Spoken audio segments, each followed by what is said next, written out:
Hi అండి. నమస్తే. నేను మీ Lakshmi. Welcome back to our channel. Friends, ఈరోజు మన వీడియోలో కాకరకాయతో పకోడీ చేసి చూపిస్తున్నానండి. కాకరకాయ పకోడీ చాలా టేస్టీగా ఉంటుందండి. మనం అన్నంలోకి సైడ్ డిష్‌గా కూడా పెట్టుకోవచ్చు. సాంబార్ కానీ, రసం కానీ, పప్పు కానీ చేసుకున్నప్పుడు సైడ్ డిష్‌గా ఇది నంచుకున్నా బావుంటుంది. లేదంటే స్నాక్స్‌లాగా కూడా తినొచ్చండి. ఇప్పుడు ఈ కాకరకాయతో పకోడీని ఎలా తయారు చేయాలో చూసేద్దాం. కాకరకాయలు హాఫ్ కేజీ తీసుకోవాలి. కాకరకాయలు తీసుకొని పైన మొత్తము కూడా చాలా బాగా కడుక్కోవాలండి. ఎందుకంటే నేను పైనున్న గరుగ్గా ఉండేది తీసేయట్లేదండి. అందుకని చెప్పి పైన కాకరకాయలని శుభ్రంగా కడుక్కోవాలి. ఒకవేళ మీకు పైన అవి తోలు తీసేయాలి అనుకుంటే గనక వాటిని కూడా తీసేసి మీరు తీసుకోండి. నేనైతే డైరెక్ట్‌గా అట్టాగే కట్ చేస్తున్నాను. కాకరకాయని అలా మధ్యలోకి కట్ చేసిన తర్వాత లోపల మనకి ఇత్తనాలు ఉంటాయి కదండీ! ఆ ఇత్తనాలన్నీ కూడా తీసేయాలి. ఒకవేళ మీరు తీసుకున్న కాకరకాయల్లో సీడ్స్ ఏమీ లేకపోతే గనక డైరెక్ట్‌గా సన్నగా కట్ చేసేసుకోండి. మీరు తీసుకున్న కాయలకి ఇత్తనాలు ఎక్కువగా ఉంటే గనక తీసేయండండి. లేదంటే గనక డైరెక్ట్‌గా సన్నగా కట్ చేసేసుకోవచ్చు. నేనైతే గనక సీడ్స్ అన్నీ తీసేసాను. తీసేసి పొడుగ్గా కట్ చేసుకోవాలి. మీకు వీలైనంత సన్నగా కట్ చేసుకోవాలండి. మనం పకోడీ చేస్తున్నాం కదా! అది డీప్ ఫ్రై చేసినప్పుడు చక్కగా వేగేలా ఉండాలి. అలా చూసుకొని సన్నగా మొత్తం ముక్కల్ని కట్ చేసేసుకోండి. మీరు తీసుకున్న కాకరకాయ లేతవైతే గనక మీరు డైరెక్ట్‌గా కట్ చేసేసుకోవచ్చు. ఇలా కట్ చేసుకున్న ముక్కల్లోకి ఒక స్పూను సాల్ట్‌ని యాడ్ చేసుకోవాలండి. ఏసుకొని ఈ ముక్కలన్నిటికీ కూడా బాగా కలిసేలాగా బాగా కలుపుకోవాలి. కలుపుకొని మూత పెట్టేసి ఒక 1 అవర్ పక్కన పెట్టేయాలి. ఇప్పుడు గంట సేపు పక్కన పెట్టడం వల్ల మనకి కాకరకాయ ముక్కలన్నిటికీ కూడా ఉప్పు కలిపి పెట్టాం కదండీ! వాటికన్నిటికి ఉన్న ఉప్పంతా చక్కగా ఊరి చక్కగా కొంచెం సాఫ్ట్ అవుతాయి కాకరకాయ ముక్కలు. ఇప్పుడు వీటన్నింటినీ కూడా మనం పిండుకోవాలండి. గట్టిగా పిండాలి. వీటిలో ఉన్న రసం మొత్తము కొంచెం వచ్చేలాగా పిండేసేయాలి. అలా పిండడం వల్ల మనకి కాకరకాయలో ఉన్న చేదనేది కొంచెం తగ్గుతుందండి. ఒకవేళ మీకు ఇట్లా తీసుకోవడం అంటే అది తీసేయడం ఇష్టం లేకపోతే, దాంట్లో ఉన్న రసం తీయడం ఇష్టం లేకపోతే గనక మీరు 1 అవర్ ఉంచుకోవాల్సిన అవసరం లేదండి. డైరెక్ట్‌గా మనం సాల్ట్ కలిపినప్పుడే ప్రాసెస్ మొత్తము కూడా చేసేసుకోవచ్చు. ఇలా చేస్తే మనకి కొంచెం చేదనేది తగ్గుతుంది. చూసారు కదా! ఇట్లా మనకి రసం వస్తుందండి. ఇది తీసేసేసి ముక్కలను వేసుకుందాం ఒక బౌల్‌లోకి. మిక్సింగ్ బౌల్‌లోకి ఇట్లా ముక్కలను తీసేసుకోవాలి. ఇప్పుడు దీనిలోకి ఒక హాఫ్ కప్ వరకు నేను తీసుకున్నది హాఫ్ కప్ అండి. హాఫ్ కప్‌కి ఫుల్‌గా నేను బియ్యపు పిండి తీసుకున్నాను. అది మెజర్‌మెంట్ కప్పుల్లో ఉన్న హాఫ్ కప్పు తీసుకున్నానండి.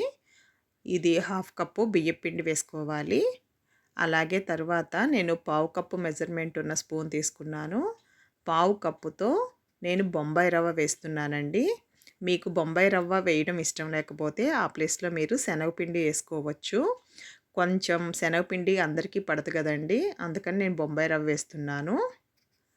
అలాగే కొంచెం టేస్ట్‌కి కొంచెం సాల్ట్ వేస్తున్నానండి. మరీ ఎక్కువ వేసుకోకూడదు. మనకి ముక్కల్లో కొంచెం ఫస్ట్ వేసాం కదా! సాల్ట్ ఉంటుంది కొంచెం. కొంచెమే వేసుకోవాలి. మనం కలిపే పిండికి సరిపడినంత మాత్రమే వేసుకోవాలండి. అలాగే కారప్పొడి. కారప్పొడి మీ దగ్గర కాశ్మీరీ రెడ్ చిల్లీ పౌడర్ ఉంటే అది వేసుకోండి. నేను నార్మల్‌గా చిల్లీ పౌడర్ వేస్తున్నాను. ఇది 2 స్పూన్లు వేసుకోవాలి కారప్పొడి. అలాగే ధనియాల పొడి, 1 స్పూన్ ధనియాల పొడి వేసుకోవాలి. ఇప్పుడు పావు టీ స్పూన్ గరం మసాలా, అలాగే ఒక పావు టీ స్పూన్ పసుపు వేసుకొని ఈ మసాలాలు, పౌడర్‌లన్నీ కూడా మనకి ముక్కలకి కలిసేలాగా కలుపుకోవాలి. మనకి దీంట్లో ఉన్న వాటర్ సరిపోదండి. ఈ పిండి కలిపేటప్పుడు పిండికి కొంచెం గట్టిగా ప్రెస్ చేస్తూ కలుపుకోవాలి. అలా చేయడం వల్ల మనకి ముక్కల్లో ఏమైనా వాటర్ ఉంటే గనక ఆ ముక్కలకి ఉన్న వాటర్‌తో కొంచెం పిండి కలుస్తుంది. చాలా తక్కువ వాటర్ పడతాయండి. మీరు చూసుకొని వేసుకోవాలి. ఒక 3-4 టేబుల్ స్పూన్స్ పడతాయి అంతే, వాటర్ ఎక్కువ పట్టవండి. మీరు ఇలా కలుపుకునేటప్పుడు మీకేమన్నా పిండి సరిపోలేదు అనిపిస్తే కనుక కార్న్ ఫ్లోర్ కానీ లేదంటే శనగపిండి కానీ ఒక స్పూన్ అట్లా వేసుకొని కలుపుకోండి. అలా కలుపుకున్నా బాగానే ఉంటుంది. ఇట్లా కలిపేసుకొని పక్కన పెట్టేసుకున్న తర్వాత ఇప్పుడు స్టవ్ వెలిగించుకొని ప్యాన్ పెట్టుకొని దీనిలో ఆయిల్ వేసుకోవాలి. ఆయిల్ హీట్ ఎక్కిన తర్వాత మనకి ఇవి వేయించుకోవడానికి ఆయిల్ కొంచెం బాగానే హీట్ ఎక్కాలండి.